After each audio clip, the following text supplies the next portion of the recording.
जैन साथियों, कैसे उम्मीद आप सभी अच्छे होंगे। आपकी तैयारी जबरदस्त है। साथियों, आपका एक डेली क्वेश्चन मैं देखता हूँ, नॉर्मलाइजेशन कैसे होता है, किस शिफ्ट में किस हिसाब से नंबर बढ़ते हैं, कितने नंबर तक घटते हैं और कितने नंबर बढ़ सकते हैं।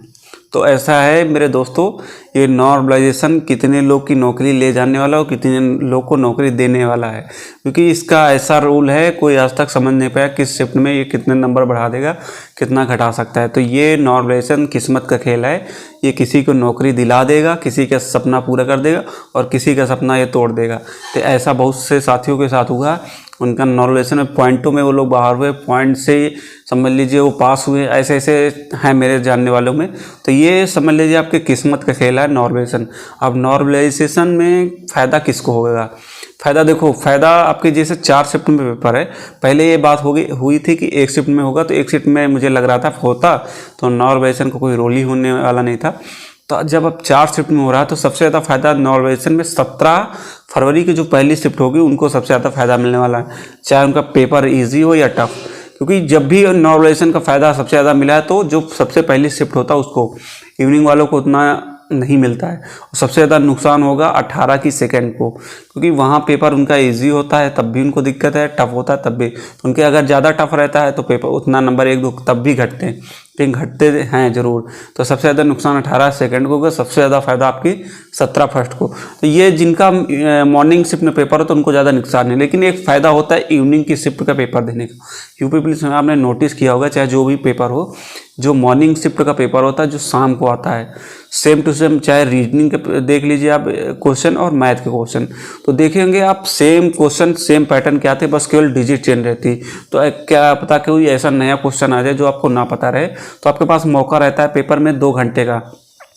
12 बजे पेपर हो जाता है, वो आपको 1-2 बजे तक जो भी आपको लग रहा है नहीं आ रहे हैं उस चीज़ को आप देख के एक बार पढ़ सकते हैं। क्योंकि कुछ अगर नई चीज़ पूछता है तो वही नई चीज़ जो है आपके इवनिंग शिफ्ट में पूछी जाती है। तो ये फ़ायदा होता है इवनिंग शिफ्ट वालों को, तो वो भी वहाँ देख के, जैसे उनको नहीं आ रहा है मैथ में वो चीज़, तो आप उसमें यूट्यूब पे सोल्यूशन भी आ जाता है, लोग करवा देते हैं। तो आप वहाँ देख के पेपर में आप 2:30 बजे एंट्री कीजिए, कोई दिक्कत नहीं रहती, उतने में आप वो चीज़ पढ़ सकते हैं। तो आपको वहाँ बेनिफिट हो सकता है कई नंबरों का, 10-10, 20-20 नंबर का आपको मैथ या रीजनिंग के दम पे बेनिफिट होने वाला है। जो क्वेश्चन आप यहाँ नहीं लगेगा कि ये कुछ नया तरीका लगेगा, तो आपको यूट्यूब से काफ़ी लोग बता देंगे। तो ये फ़ायदा रहता है जो इवनिंग शिफ्ट में पेपर होता है।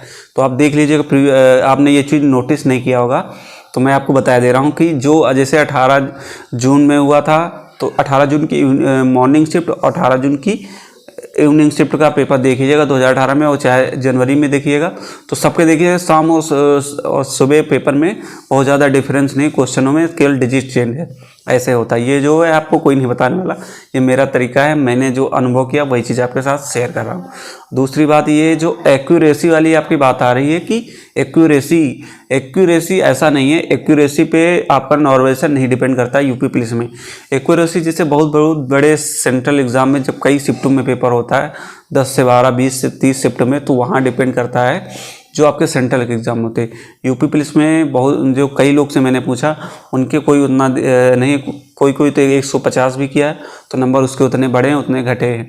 यही हुआ था, मैंने जब पेट यूपी तपालसी पेट का भी देखा था, तो पूछा था जिसमें मैंने तो 100/100 किया था 2021 में, तो उनके भी नंबर उतने ही घटे थे और मेरे भी उतने ही घटे थे, क्योंकि मेरा लास्ट शिफ्ट में पेपर था, तो वो सबके घटे थे। तो ऐसा नहीं, यूपी पुलिस में एक्यूरेसी पे आपके नंबर नहीं डिपेंड करेंगे। तो लेकिन कोशिश करना है कि आपको गलत नहीं करें, गलत से नुकसान आपको बहुत होने वाला है, क्योंकि आप चाह के तुक्का नहीं लगा सकते। तुक्के के दम पे आप सोचे कि एग्ज़ाम निकालेंगे तो नहीं, तुक्का देखो वहाँ लगता है जैसे आपको 50-50 श्योर है आपको लग रहा है कि, तो आप उस पर लगा सकते हैं, 50-50 पे लगाइएगा। अब जो आपको नहीं आ रहा है तो फिर उसको नहीं लगाना है तुक्का आँख बंद करके। तो जिस पे आपको 50-50 लगता है तो उस पर करिए, क्योंकि क्वेश्चन बहुत से ऐसे होते हैं कि आप ऑप्शन काट के भी उसको सॉल्व कर सकते हैं। तो ऐसे क्वेश्चन होते हैं कि आपको 2 ऑप्शन काट दिए, 2 में आपको कन्फ्यूजन लग, तो उस पर आप टिक कर दिए। अब आपको चारों ऑप्शन नहीं समझ में आ रहे तो फिर आप वहाँ तुक्का नहीं लगा सकते। अब बारी आती है कि आप लोग का क्वेश्चन रहता है कि किस सब्जेक्ट को सबसे पहले सॉल्व करें।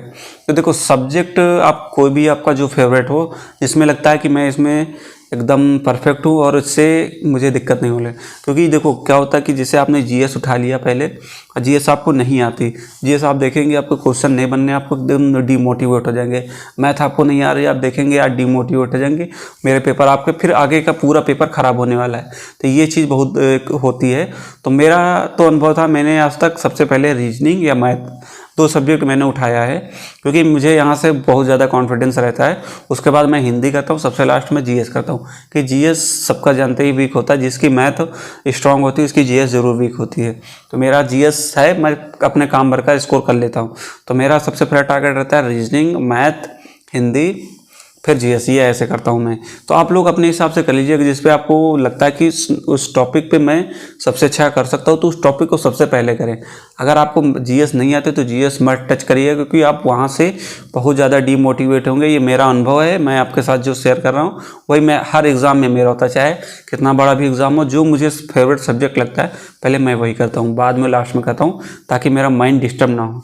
ये चीज़ें हैं। जो भी नॉर्वेशन के आपके डाउट थे, तो नॉर्वेशन आपके नंबर अब कितने बढ़ सकते हैं, तो ऐसा नहीं है। देखो 2018 में जब हुआ था जून में पेपर, तो उसमें कई शिफ्टों में 30-30, 40-40 नंबर बढ़े। कारण क्या था कि एग्ज़ाम जो है कैंसिल हो गया था इवनिंग शिफ्ट का। तो जब 3-4 महीने बाद एग्ज़ाम हुआ तो इस बेसिस पे जो है उनको अच्छे खासे नंबर बढ़ाए गए थे। अब जैसे जब 49,568 बढ़ती 2019 में पेपर हुआ था जनवरी में, और उसमें से 6 से 7 नंबर तक नॉर्वेशन में बढ़े हैं। तो फ़ायदा उसमें सबसे ज़्यादा क्या हुआ था, किसको हुआ था? 27 की पहली शिफ्ट को। नुकसान किसको हुआ था? 28 की सेकंड शिफ्ट को। तो ये होता है, आप देख लीजिएगा।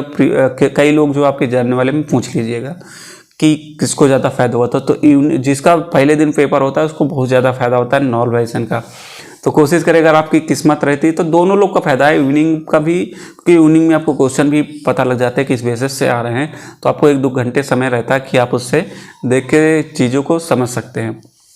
बाकी चीज़ें मैंने आपको समझा दिया। अगर आपको तब भी कोई डाउट लगते हैं नॉर्वेशन में या कुछ चीज़ें छूट गई है तो आप कमेंट करिएगा, मैं कोशिश करूँगा सबके जवाब दूंगा। और ज़्यादा से ज़्यादा इस समय आप रिवीजन पे फोकस करें, कितना हो सके किताबों से ही पढ़ें, क्योंकि किताबों में कम समय में ज़्यादा चीज़ें कवर कर लेंगे। यही चीज़ें आपके माइंड में सेटअप रहेगी तो आपको सिलेक्शन में दिक्कत नहीं होने वाली। रही बात आपके मॉक टेस्ट में स्कोर कमाने की, अब छोड़ो, मॉक टेस्ट 1-2 दे दीजिए, उससे अब कोई दिक्कत नहीं। कोशिश करें सिलेबस कंप्लीट करें अपनी, जितना सिलेबस है।